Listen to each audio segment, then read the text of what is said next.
Welcome back to another episode of A Closer Look. My name is Ruby Summers and I'm the Director of Sales and Marketing at Northern Stage. And today I have with me Peter Hackett, who is Avalon Foundation Chair of the Humanities and a Professor of Theater at Dartmouth. I also have Carol Dunn, who's the Producing Artistic Director at Northern Stage, as well as the founder of the Bold Theater Women's Leadership Circle. Peter is directing Oslo, which runs at Northern Stage September 19th through October 21st. And Carol is directing Dear Elizabeth, which runs in repertory with Oslo, October 4th through 28th. Welcome, Carol and Peter. First off, can you each just give us a little overview of what you've directed at Northern Stage before? Sure. Well, I came to Northern Stage, this is my 6th season, and some favorite things that I've directed were last year's production of Disgraced. I loved working on that, and only yesterday our play about John Lennon and Paul McCartney. I also loved directing Mamma Mia because I love ABBA, and but I've probably done 2 a year, 10 shows, and so I don't want to bore people with my list, but it's an incredible place to direct theater because the company is so strong and so supportive. And last season I did Noises Off, and I've also done Christmas Carol and Living Together and The Hound of the Baskervilles and A Number and A Christmas Carol, and I think that's it. Orwell in America. Orwell in America, yes. It was developed in the new play program at Northern Stage and then premiered there and then moved off Broadway. Yeah. Thank you. And Carol, since you're the Producing Artistic Director of Northern Stage, can you just give us a little preview of the whole season that's coming up? Yes, when we put this season together, we were thinking so much about the noise that's in the world right now and the difficulties that we as a nation are facing, that the world is facing with immigration as a major issue right now, and populism, the populist movement in Europe, and Brexit coming up. It's a really crazy time, and I wanted the season to really focus on plays that deal with peace, which Oslo certainly does. I mean, it's about the Oslo Peace Accords, and love. I wanted people to leave the theater feeling hopeful this year, so I would also tie it together by saying, right now I think there's a lot of blame going around in the world, a lot of protests, a lot of going on social media and condemning things. I don't think there's a lot of listening going on, so I would also say our season is about talking and listening as a company and as a community. Wonderful. And I think a lot of people don't know what repertory is. So Oslo and Dear Elizabeth are running in repertory. Yeah. Can you just tell us what it is? Absolutely. I mean, Peter has a lot of experience in rep from the Denver Center Theater. Peter, why don't you tell us? Yeah, and then we'll talk about our watered down version at Northern Stage. We have a mini rep, but you're really Yes, there are not many repertory companies left in the United States, some in Europe, but the idea is that you have a group of actors who are actually rehearsing 2 plays at the same time, and they open within days of each other, and then they rotate, the schedule rotates all the way until both of them close. So it would be possible to come to Northern Stage in a weekend, let's say, depending on where it is in the calendar, and see both Dear Elizabeth and Oslo in the same weekend. I don't know if there are any that are in the same day. Are there? There are some on the same day also. Where there's a matinee of one and an evening show of the other. And the actors that you will see in Dear Elizabeth are also actors that, for the most part, have appeared in Oslo. So the fun of it is you get to see 2 very different plays at the same time with the same company. And in this case, both plays have the same design team. So the same set designer, lighting designer, costume designer, and but 2 very different stories. Yeah. Oslo is about the Oslo Peace Accords from 1993, and Dear Elizabeth is really a sort of love story through letters about the poets Robert Lowell and Elizabeth Bishop. And the two plays complement each other in that, again, they're sort of about talking and listening. One is by getting people together to get to know each other, and the other is with these two poets who became very best friends and actually spent very little time in the same place together, but they connected through letters, hundreds and hundreds of letters, and became incredibly important to each other just by kind of listening to each other's issues as poets. They advised each other as artists, and so they're very different plays, but hopefully audiences will go away from both of them just thinking a lot about communication and how we can communicate better. And Peter, Carol already mentioned that Oslo is based off the 1993 Oslo Peace Accords. Can you tell us a little bit more about the play and also the history behind it and what draws you to the play itself? Sure. It may seem implausible that a play about a peace accord, peace discussions, could make for an interesting drama, but it does. And it's really an amazing thriller on one level.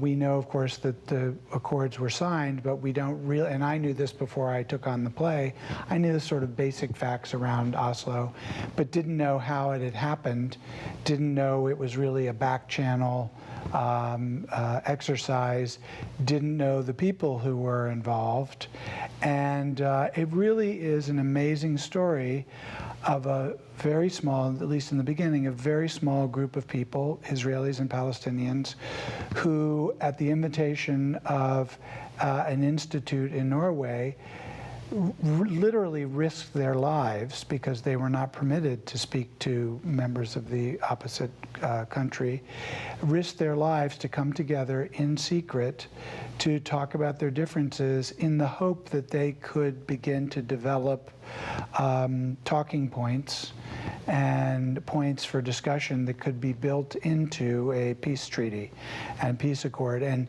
it ended up being successful to the point where eventually the Israeli government got involved, and the PLO, who had representatives there, Yasser Arafat, got involved, and so they took on the exchanges and what they came up with in this behind-the-scenes thing that was taking place in a country manor in Oslo, out in the middle of nowhere, secretly, actually supplanted the official talks that were going on at the time.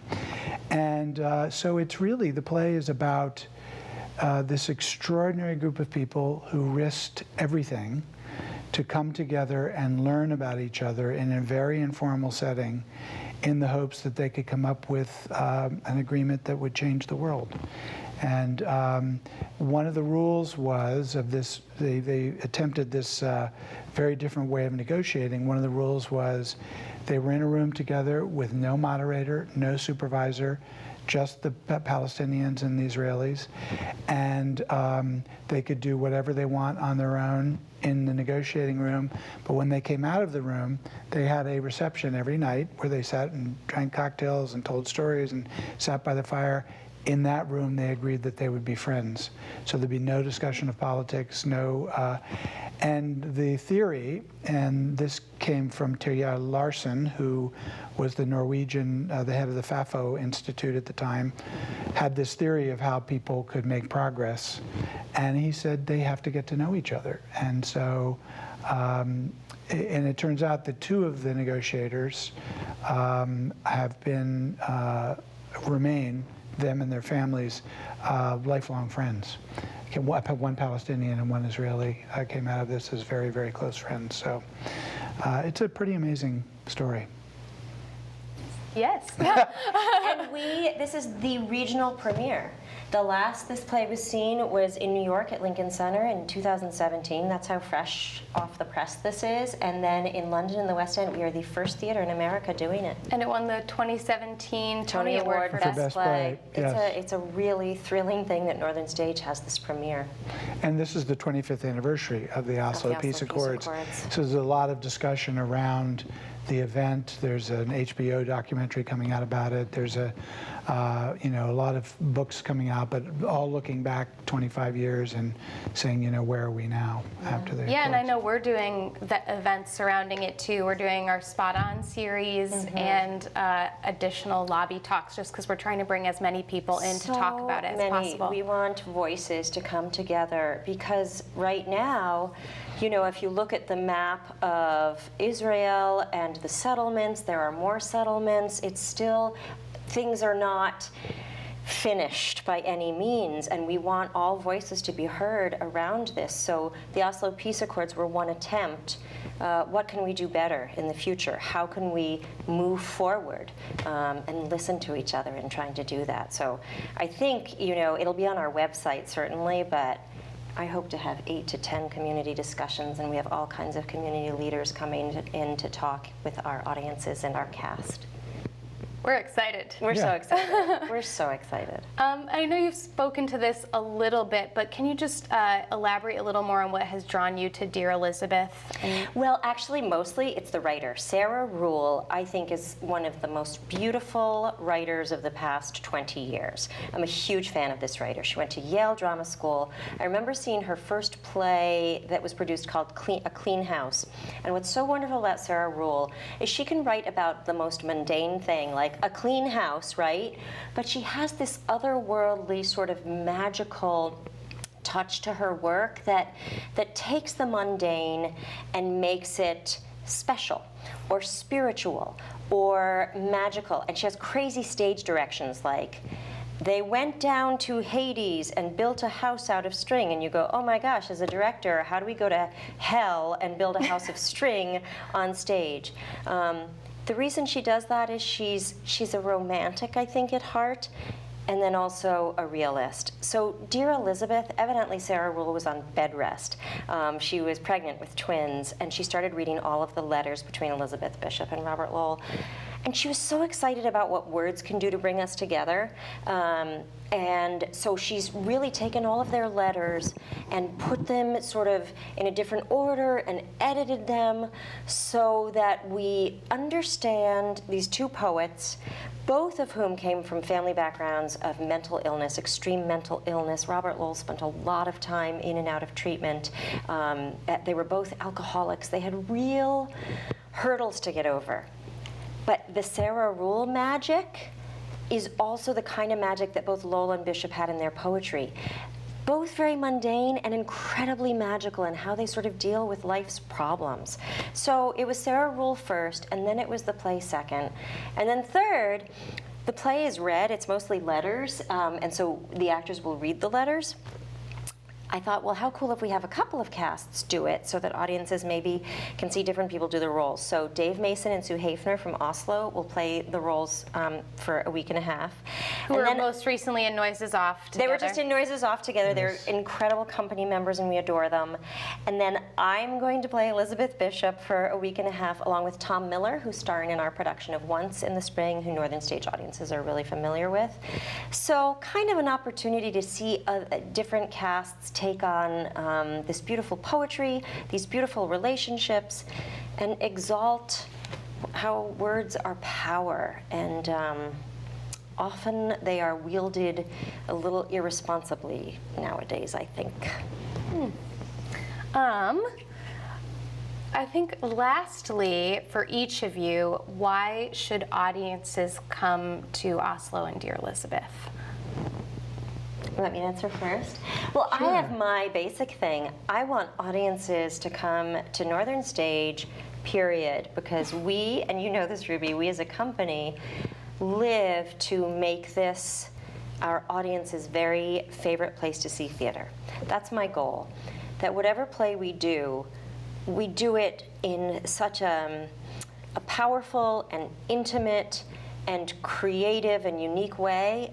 I want people to say, that's my favorite place to see theater. So I don't care what they're doing, I want to go. That's my hope, right?